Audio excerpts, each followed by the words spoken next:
lungdam na la sang thu luka alien kwa anel somngal khat pan somngal guk chang van tunga akilak to ding hun atun kwan chang in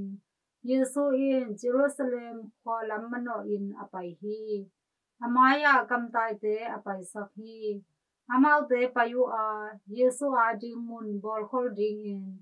Samaria khoneu khada alu ru hi ahe zong in Jerusalem mano in ama paya hi manin to kwa mi te in ama na sang lo u hi to pa nung zui te hi James le John te in hi thu amu jang in to pa o pan tung pan in me kwang ke sukin amau te akana ding in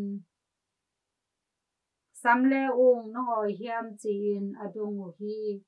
ahe zong in Jesu ke he in amau te tai a to chang in amau te khodang khada apai u hi in to pa lungdam na lai sang thu hi Kristo to pa o na tunga phanna om ta hen